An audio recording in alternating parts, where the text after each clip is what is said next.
Welcome, everyone, to our NCAA Social Series. I'm Andy Katz, pleased to be joined by Dr. Brian Hainline, the NCAA Chief Medical Officer, and Dr. Thomas McAllister.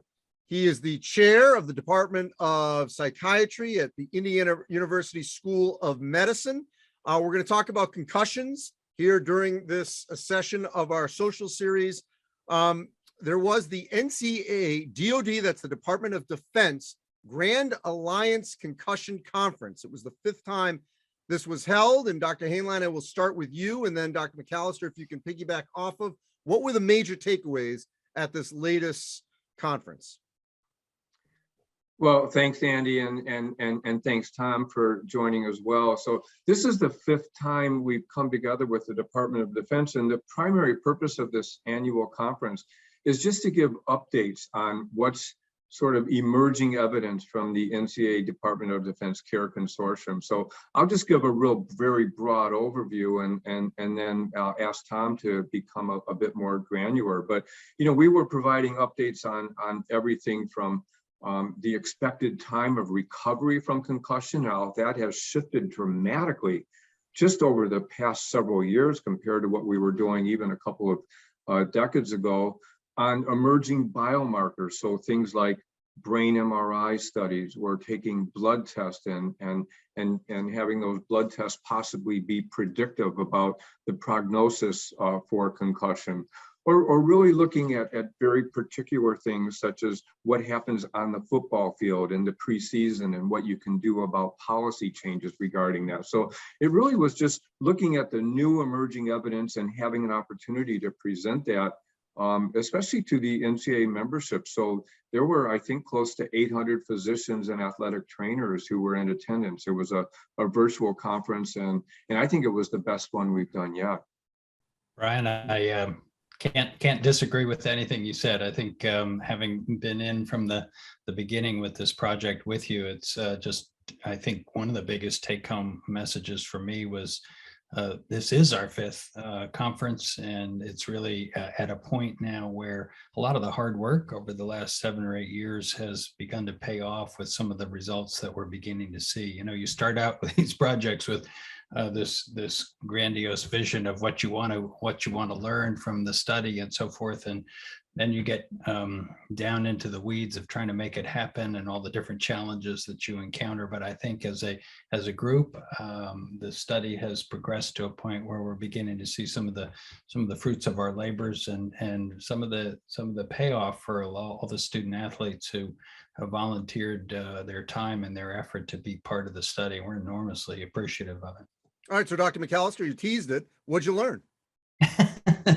Well, yeah, I think there you can sort of put some of the things in bins. You know, for one thing, we've been trying to learn a little bit about what causes a concussion. I know that sounds obvious. It's a blow to the head of some sort, but actually, we all had this somewhat naive idea that if you just hit somebody hard enough, they would end up with a concussion. And it turns out that while, yes, that's probably true in the extreme, there's enormous variation in how much force it takes to produce what we call a concussion. And there are a couple of different pathways. And this has been emerging from the study related to some of the sensors that were put in particularly football helmets. And we were able to measure how strong an impact from what direction and how often these blows are associated with concussion. And the bottom line is that there are a couple of different pathways. Yes, you can get a concussion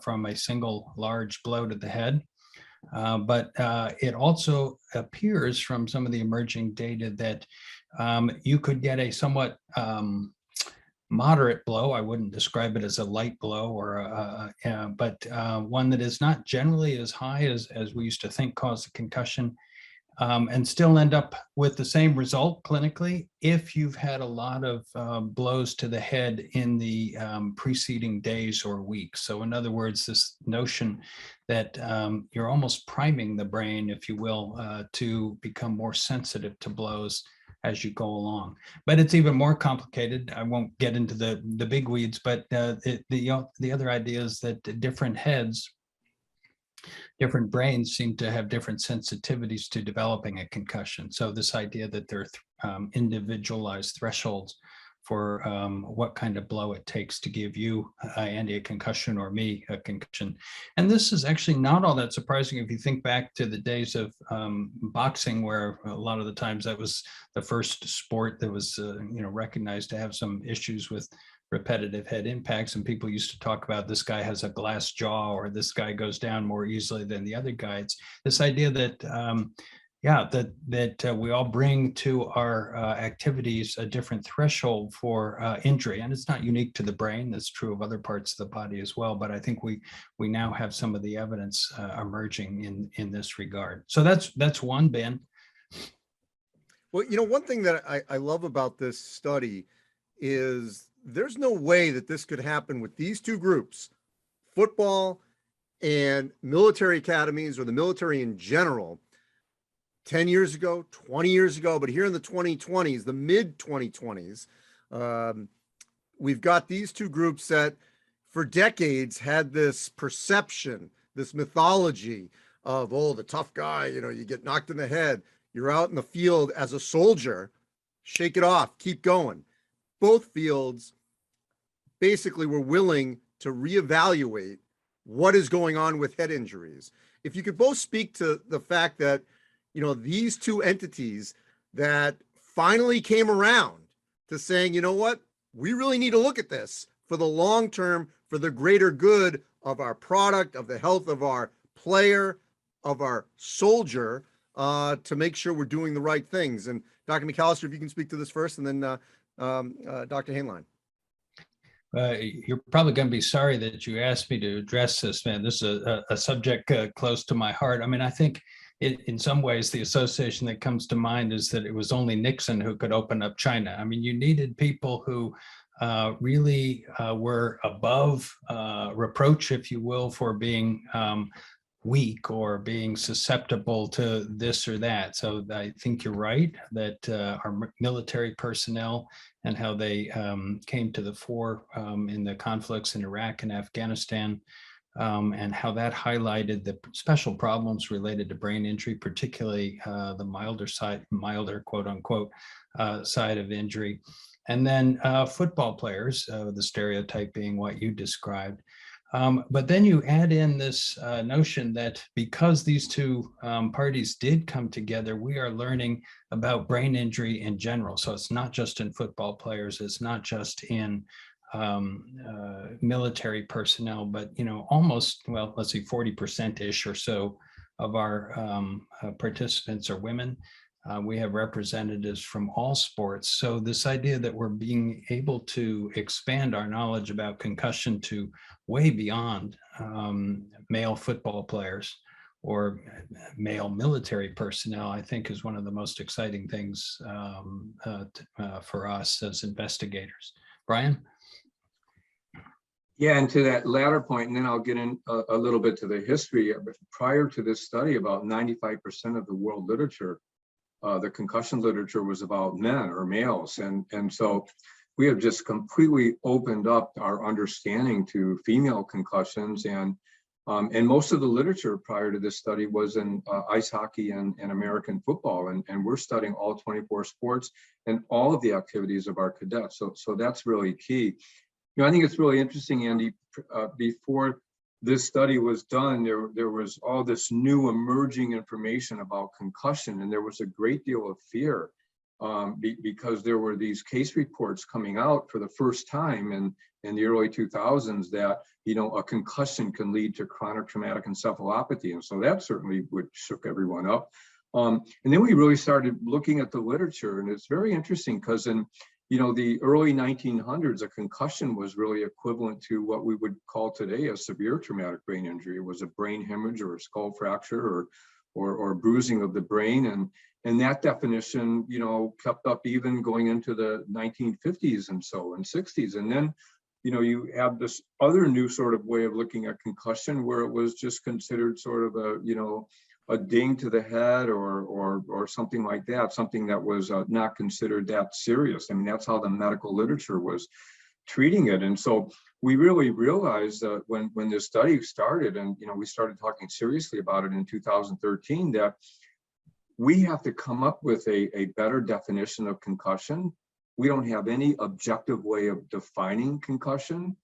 We don't know the natural history of concussion. And we only know a little bit about concussion in essentially two sports. And so, and the Department of Defense, Tom referenced this, but, there were over 350,000 traumatic brain injuries, most of which were mild traumatic brain injuries or concussion, most of which happened in a way that was biomechanically similar to sport concussion. So they weren't blast injuries, but they were seeing that so many of their military personnel were having long-term consequences of concussion. So they were really desperate to find some more information. And on the NCAA side, we've always been at the cutting edge of really trying to improve safety for our athletes. And this was another way to address it. And I think the stars just aligned perfectly. And I'll always remember in December 2013, we had sort of a think tank, 10 scientists from the DOD, 10 from the NCAA. We did what's called a gap analysis, which is, what do we know? What do we really not know? And at the end of that meeting, we came to the conclusion that we should really do a large longitudinal prospective long-term study. And 9 months later, really, we had that study that was already started, and it was jointly funded by the Department of Defense and NCAA. So it happened in a remarkably fast period of time when you think about, relatively speaking, how long it takes to put a study together and get funding. And again, I think the stars were just aligned, I mean, almost perfectly between the Department of Defense and the NCAA and where society was. Dr. McAllister, one term that is used quite often by us broadcasters and those, whether it's college, professional, is that player X is in concussion protocol. Let's educate some people. What does that mean? Yeah, it's a good question. I'm glad you brought it up. It's basically over the last 20 years or so, the care of somebody identified with a concussion has changed remarkably. And going from do you know what day it is? How many fingers am I holding up? Okay, you're good to go, get back in the game. To a very careful assessment of neurological function, cognitive function, balance, and symptom rating scales that are monitored closely. So this is the protocol. You monitor it often daily until the athlete or the service personnel individual reaches a point where they're asymptomatic or without symptoms. Now, that's a bit of a misnomer. It's really when they have returned to the level of symptoms that they had prior to the event or prior to the injury. But at that point, they are judged to be ready to begin to start a graded exercise protocol, meaning that they can begin to do some aerobic activity, gradually ramping that up to a point where they're able to do, pretty much full bore exercise without developing symptoms. So at other times, somebody will start that protocol and then their headache will come back, or their sense of disequilibrium or balance problems will come back. So what we're talking about is you have to get to a point where you can tolerate full exertion and sport-specific activity or duty-specific activity. And at that point, you can be cleared for return to play or return to duty or full activity.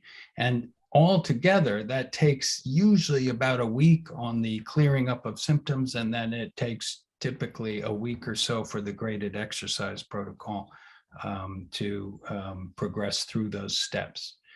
And so eventually now people are out for almost 2 weeks for the most part. There's lots of variation on either side, and that's a dramatic difference than the way it was 20 years ago when it could be 15 minutes or so.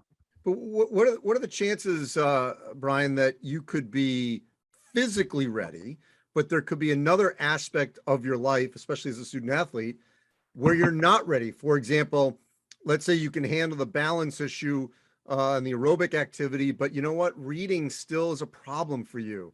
or focus in the classroom, what are the chances you could be cleared athletically, but you're not 100% academically? Yeah, great question. So one of the nice things learning from this protocol, and actually we've incorporated it into the with working with the NCAA membership, our concussion protocol safety checklist, we actually really believe that academic clearance and sport clearance should really go side by side.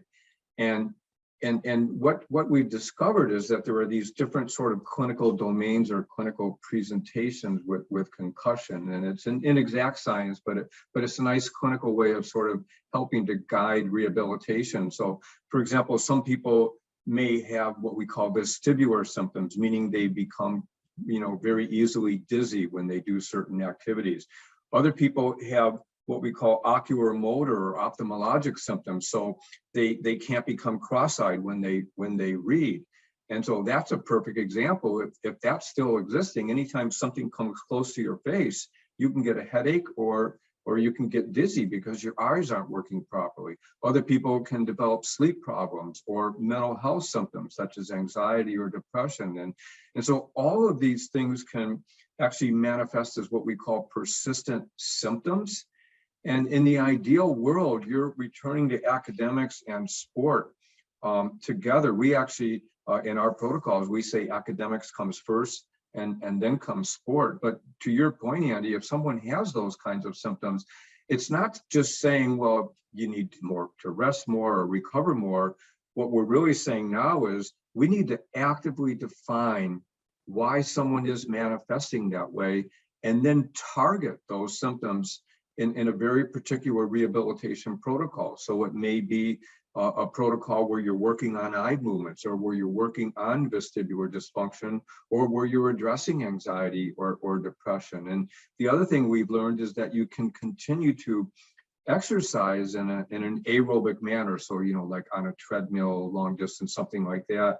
We call it sub-threshold aerobic exercise. So you exercise just to the point that you're possibly starting to get symptoms. So if you combine targeted therapy with the sub-threshold aerobic exercise, that now is the current state of the art in science of how to really help someone maximally rehabilitate to their full potential.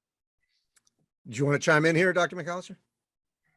Well, I think that that's exactly right. And it's a complex interaction. So somebody can pass the cognitive portion, for example, of the concussion protocol, but that's a very different context than going into a large classroom with a lot of people and showing slides and doing some self-directed learning and lots of distraction in the room. So it's almost, it's analogous to why we put people through more vigorous exercise over time, because you can tolerate a little bit of that, but sometimes in the recovery phase, you can't tolerate as much. And it's the same cognitively. You put yourself in a multiple stimulus environment with lots of noise, lots of distraction, and people may develop symptoms in that context. It doesn't mean that you're making it worse for them, but it does mean that their brain may not be fully ready to engage at the same level that they could before.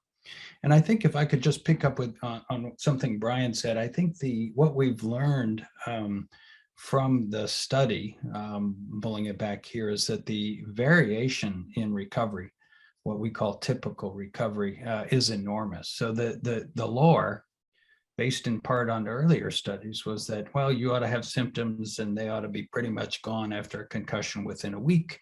And then maybe you do your graded exercise protocol and you can return to activity or return to play in another 6 days or so is the typical thing. That's true if you just look at the mean, the average amount of time. But if you ask the question differently and say, okay, great, but like any other kind of medical illness, there's a wide range of how long it takes people to recover. And so if you frame the question differently, it's well, so what are the numbers for recovery, the length of recovery for 80% of people who have a concussion? In our CARE study, it really extends out there to about at least 2 weeks for symptom recovery and essentially a full month for being able to return to play, meaning that that's okay. That's the typical recovery. You're within that range. And the problem has been that if people, woke up on day 8 and they still had symptoms, they were so, oh, you have a complex recovery. You're going to be one of those people that have symptoms forever and this and that. People had a very binary view of recovery. You either got all better right away, or you had, oh dear, post-concussive syndrome or something of this sort. And I think if we free ourselves up to give people a broader range of recovery and don't get them all anxious and concerned that, oh dear God, I'm not going to get better, then that has important implications and ramifications for how they see themselves, how the trainers relate to them, how the coaches relate to them, and so forth. Brian, I'm going to get on my soapbox for a minute because it drives me crazy when the people making noise out there have no real concept of the work like this that goes on between the membership, outside entities, real studies that would just go away if people went off and did their own thing. Funding, where is funding for something like this? And then overall, the importance of the membership working together, different levels of the membership on an important study like this that will ultimately help all student athletes, regardless of what level you play. Well, Andy, you can stay on your soapbox as long as you want to talk about this, because it really is remarkable. So first off, the funding started as a $30 million study. The NCAA Board of Governors, they agreed to match what was called a BAA grant that Tom and 2 other principal investigators, Steve Brolio and Mike McRae at the time, they put in funding for the grant. They got approval for $15 million from the Department of Defense. So it started off as a $30 million study. And over time, there have been new levels of funding requests and approval. And we're now close to about $105 million. 30 NCAA schools, including the 4 service academies, 4 principal investigators now. And Tom, you would know this better than I mean, hundreds and hundreds of boots on the ground individuals across those 30 schools that have been doing the research on site. It's by far and away the largest and most comprehensive concussion study ever done in history. And it's not just that we're collaborating with the 30 schools, we're also collaborating with different studies, with this study called Track TBI, which is a brain imaging study, and we're sharing protocols. And now we're working with the Department of Defense. The data are going into a federal interagency traumatic brain injury research data bank so that other researchers can actually obtain information from this study and they can do their own independent assessment. So the degree of cross collaboration, it's just, it's absolutely phenomenal. And I think it's fair to say, Tom, that this study has surpassed everyone's expectations, and we're just really so proud to be part of it. Before you answer that, I'm just curious, of that 30, how many of those 30 are in the so-called Power 5? So let me see. So there are 5 Division III schools, 5 Division II schools, and then I would say, Tom, I'm not looking at the chart right now, but probably 8 Power 5 schools, and then other D1 schools. So that's roughly it. So we tried to really. I remember after the first year, we just started off with 5 schools. I sent out a letter to all of the NCAA presidents, D1, D2, and D3, and received about 300 responses of presidents who said their school was interested in being part of this. And so went through really a rigorous process to get all the schools involved. So you answered my question. It is not just a Power 5 study. They didn't do it on their own. They needed collaboration from all divisions and the service academies, which are not in the Power 5. Thanks for helping me on my soapbox there. Dr. McAllister, if you want to just put a bow on that, and then we got one other thing, and then we'll move on, and we appreciate your time.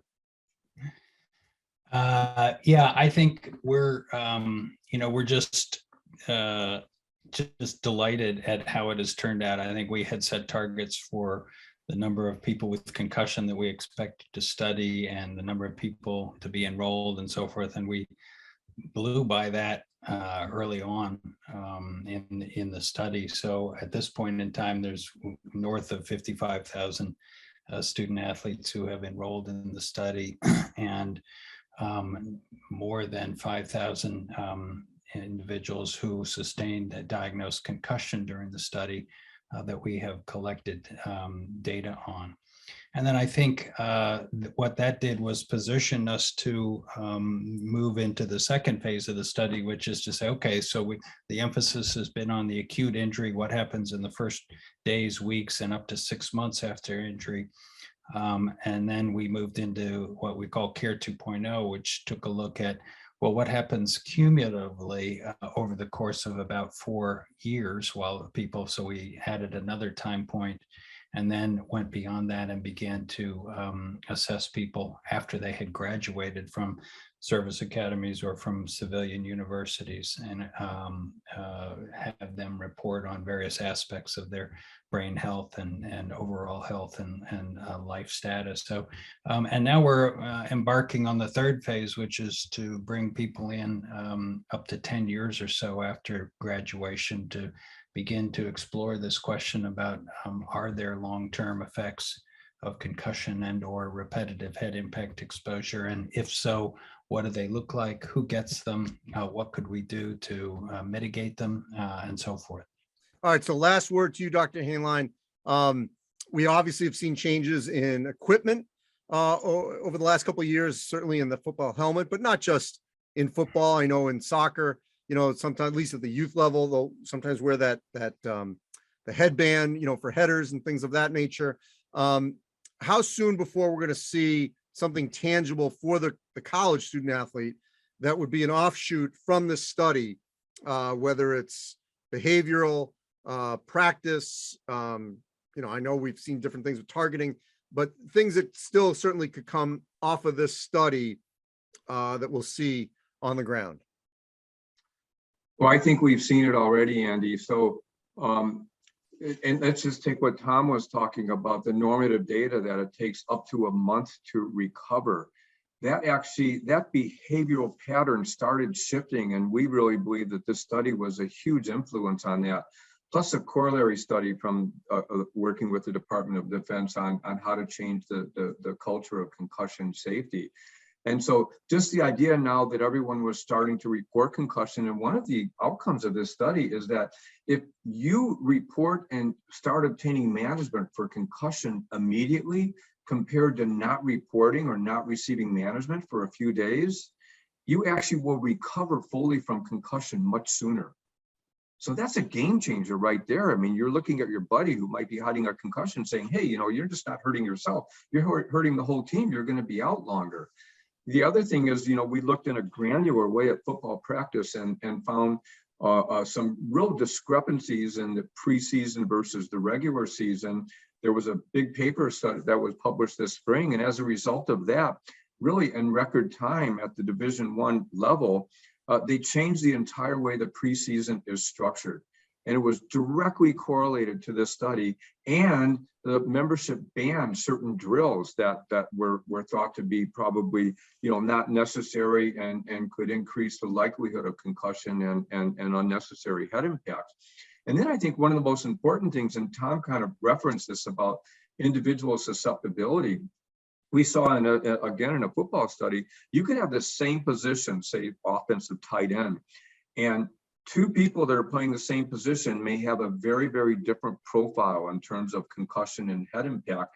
So that brings it back to the school level, that it's not just general education and equipment and so forth, but it's how you use your body and whether you're being trained properly in terms of how you engage with someone else. So it even gets down to the very individual level of biomechanics and recovery and what you're doing at that level. So already we've seen remarkable changes, and I think we're, you know, that's going to continue.